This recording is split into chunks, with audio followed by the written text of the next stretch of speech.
dude. We're done with him. I don't want to. Let's talk about you, man. Are we on? Yeah, we're on. We're Oh, on. we're on, okay. Joshy, we're on.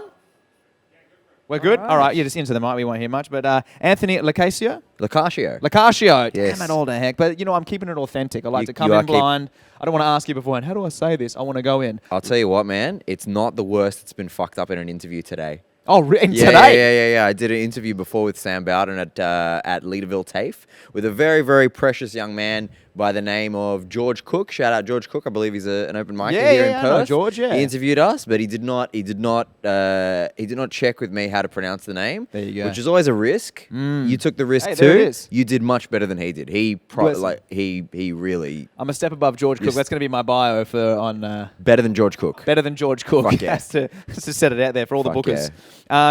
Anthony, the self-appointed Australia's king of post-ethnic or post-racial comedy. Now, when I came across this, Yes. I was like, now what does that mean? And then I was like, hold on, I'm talking to the great man shortly. What does that mean, bro? Break it down for me, because as soon as I saw racial in comedy, I was like, he's a risky guy. I like him. Okay, so first of all, minor correction, not self-appointed. It was actually appointed by my good friend Kevin Jin. Kevin Jin. Sydney comedian. Also, we've had a conversation about the dabbling Chinese Australian. in... Chinese Australian, Yes. He's got a big rat tail. Yeah. He's got a big rat tail. He's a big boy with a big rat tail. There you His go. Instagram bio, incidentally, is the physically largest Chinese Australian comedian in Sydney. What a bio. Because he's a big boy. He's big, isn't he? He's a big boy. Yeah. goodness. And he's a great comic. And we were chatting about this kind of stuff, doing post-racial comedy. And he said to me, "Yeah, but you're the king of it." And I was like, "You know what? I'm stealing it. That's great." Yeah.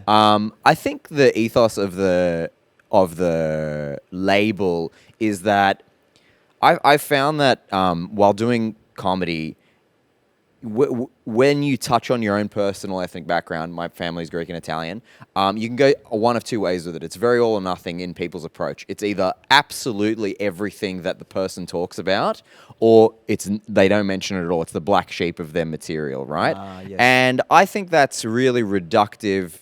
I felt that was reductive to me because my ethnic background is a big part of my life and my identity. And I did certainly go through periods of feeling like, well, I don't want to be labeled a WOG comedian. I don't want to be just that Italian guy. And so for a full year, I properly sanitized myself and distanced myself from my ethnicity at all and didn't write any material about it. And you're honestly leaving out a big part of yourself. Yes. So I wanted to try and find a middle ground where I'm happy to talk about, what it was like growing up to be Greek and Italian, how I communicate with people that are in Greece and Italy, and how they treat me as a dumb American and tell me to talk about school shootings instead of their countries. And I'm I'm Aussie, but sure. But then also talk about things like homophobia, and also talk about things like my vaping addiction, and also talk about things that have Yes. nothing to do with being a WOG. Yeah. And by virtue of just combining those things, you kind of elevate the genre, there's no better word for it, Sure. of WOG comedy beyond, hey, you know what we like? Yeah. Hummus. You know what else we like? Tzatziki. Dude, And this- and everyone in the audience is like, oh, I fucking, yeah, we do. Well, you gave, those are crusher jokes that you've yeah. opened with, but... Listen. Don't write that down. Yeah, I That's was going not to... Got my pen ready. good. They're mine. Dude, you pose an interesting problem that I hadn't really considered before is the balance between being authentic to yourself and your upbringing and your personal experience, but not being pigeonholed and just being labeled as just that. And because is the goal to transcend eventually to just like universally relatable material with everyone, not just like, hey. Yeah, no. That's the goal, and that's, as far as I hope, that's what I'm doing. Yeah. Right? But comedians, the industry, quote unquote, the industry, and punters, we all like to simplify and compartmentalize things in our mind. So I'm always going to be that Italian guy or that Greek guy. Right. Andrew Hamilton for a while, for I don't know what, he's going to be the prison guy. Like, because people, not because. And it comes off to us as reductive because we understand that we are so much more complex and there's so Sure. much more to us than that. But for people, in order to be able to compartmentalize people in their head, you have to be able to simplify it. So I'm like, okay, fine. I'll be the Greek and Italian guy. I will have lots of Greeks and Italians and Lebanese people and other people that, try and kind of fit into that subculture. I'm happy to take their money if they want to come to my show. Yes. No problem. Other people will certainly come to my show too. In fact, I did a gig in Perth last year, one of my solo shows. The whole audience, 60 people, were Indian and Asian. No one, like no other demographic of person. There goes the Satsiki opener. My God, it's I know. done. I'm like, well, they don't even fucking know what it is, right? Yeah. But the Greek and Italian thing, the prison thing for Andrew. Right. I don't know what your thing is, being super hot. I don't know what it is. Just that you nailed it. It could be it. Yeah. The perils of being gorgeous. If I can sidestep just for a second, I Please. will finish answering your Yeah, question in a please. moment. But I've stalked you a couple of times. All right, cool. And I've really wanted to know if you were as handsome in person as you are on your Instagram profile. And Where are we at? Close. Close. That's Close. good. Close. I can't have Valencia filter in real life. I'm That's, afraid, Anthony. you know, I like. I can't go X Pro 2 in real time. It's something that I had to accept as well a long time ago, not being able to Thank you, have man. Valencia light Yeah, in real yeah. life. Like, Yeah. guys, actually, this is not real. I told him to drop the saturation down. No, in they these lights, never but- do that here. They always want to make me look bald. Anyway, so your label, whatever it is, Yeah. that'll talk them into the door, right? But then once they're in the door, you show them with your hour. I do generally prefer doing the hours than just like a Yes, of normal course. More a normal time to spot. connect. Yeah, Yeah. more time to actually say something. When you're doing a spot, you're just trying to be funny as funny as you can in the Getting it limited out. time that you have, right? And they come in, and then I try and show them that, hey, you know what? The stereotypes of the kind of culture that we have are not fossilized in what the media showed us in the 1980s and the 1990s. And this is what it's like to be of my particular ethnic background, but of my generation and as a early 30s man in 2024. That's and great, because of that, people are like, oh, he's doing something different.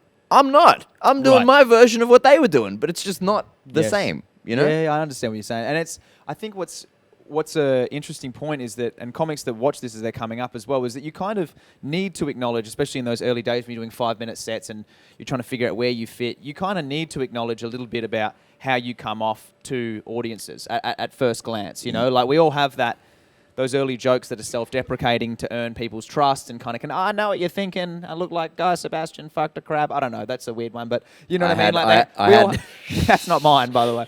But we all have So those. I was kind of seeing it though. Yeah, You yeah. said- I was like, don't look any harder. But I had long hair when I started, Yes. and I was always like, I'm Wog Jesus, and they're like, Yes. yeah, and then my joke would be, Jesus himself was a bit of a wog because he was a tradie and blah blah blah. And it was oh like, yeah, that's what I'm saying. So low hanging fruit, immediate Yes. immediate disarming of your Connection. presence, connection. Yeah, you're right. And then, so it is a necessary step along the way, but keeping the vision forward and looking, because I connect so much to what you're saying about, we know how complex we are and how much we have in us that we want to say, and the craft is building it over time and getting better at getting to the point to earn an audience and earn the trust and build the craft to the point where you can actually tell them what you're thinking and how you see life and see if they connect to that too. Yeah. Yeah, I think that's a really good way of putting it. For a long time, I really resented whenever I was called the Wog guy or the Italian guy, or people would say, I still get messages these days where they're like, I love your stuff, and I also love the Wog boy. And I'm like, I fucking hate the Wog boy. So I don't know. Which one is it? Do you like me or do you like the Wog boy? Exactly. Yeah. But I understand the connection for a punter that's seen 3 minutes of my reel that they saw online and they really liked it, and it happened to be me talking about my great grandfather. I Yep. see how they would make that connection. Yes. It just it hits a part of my insecurity that I don't like. Yes, of course. And so instead of like I used to kind of wanting to resent that and rail against that, now what I'm trying to do is kind of change the perception of what talking about your ethnic background can be, and thereby kind of develop a better relationship with my own ethnic background within myself, right? Because it's Yes. very ambiguous. I think anybody's relationship with their nationality, their ethnicity, their patriotism, it's a deeply kind of personal and unique experience for everybody, no matter who you are. yes. You can't just copy paste it, Yes. as easy as it is to get very passionate about certain things, like I'll go to a Palestine rally. We all feel everyone that's there feels the kind of same way about that. Yep. When it comes to how you feel about everyday life as an Italian Greek person, it's not going to be anywhere near what the next Italian Greek person might be feeling. Yes. So I like to use my shows and my material writing and my thinking about this stuff as kind of like therapy, you know, like Yeah. catharsis. Yes. Yeah. So you want people to walk away and be like, I feel that too, and that was, yeah, like it was a cathartic experience. Yeah. Yeah. Well, you're talking about family as well, and your Italian Greek heritage. Mm-hmm. Your story is so similar to a lot of great comics that I've interviewed that the seed was planted with them watching Eddie Murphy. Yeah. Early on, with their fathers, their grandfathers, their uncles. For you, it was Eddie Murphy Delirious. It I was believe. Raw. We watched was Raw, first, was it? actually. Okay, Yeah, it was I watched Raw. it with my dad and my uncle, and I saw them not cry laughing, bro, but drool laughing. Wow. Like like Uncontrollable. uncontrollable. You are making an absolute spectacle of yourself laughing, and I'm like 11, and I'm like, I don't know what this super cool guy in this leather costume is saying here, really, but this is the coolest shit I've ever seen. Now, with your, like, I don't know anything about your parents or growing up, but I'm just imagining if they were quite stoic men that didn't express too much, you know, crying or whatever it was, to see them drool laughing and, like, you know, tears coming out of the face through laughter, that must have had quite an experience on you, surely, just to be like, how do I get dad to do that? That's insane. That's kind of spot on. To Yeah, be honest, right. that is kind of spot on. They were very emotionally stunted, Yes. for lack of a word that I'm not allowed to use anymore. And yeah, it was a real like context clash to see them fall apart like that, and it was really powerful. And then we'd go and watch. We'd watch Carl Barron. Carl Barron was a staple for all of us when I was like an early teenager. We would watch all of the WOG comedians. They'd come to town, like the Joe Avardis and people like that. And comedy was a real, I don't know, it was always a highlight for me. I always loved it. I would never think to ever do it. Yeah. And yet And here we are. That's awesome, man. And listen, your first show, forgive me, the first show, the show you're touring with now. Mm-hmm. How do I pronounce this? Papo. Papo. Yep. Yes, because you did Heart of Darkness originally. You said Don't Call Me a Wog was your first show. Was that correct? Don't Call Me was the first show that I toured. First tour. In First tour 2022 was and Don't Call Me a 2023. Wog Yeah. 2 years ago. Yep. And then Heart of Darkness last year, and this year it's called Papo. Papo, yeah. And what is that show? Papo is Greek for grandfather. It's about. It's kind of like an homage to my maternal grandfather and his life. He has a kind of interesting immigration story. He was like the goalkeeping prodigy in Greece when he was 17 as like soccer. For soccer, yeah, for right. soccer. And they essentially brought him to Australia to be like the top goalkeeper here.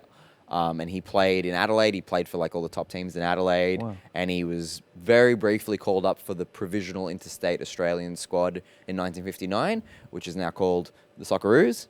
And then he punched the ref in the face and got banned for life.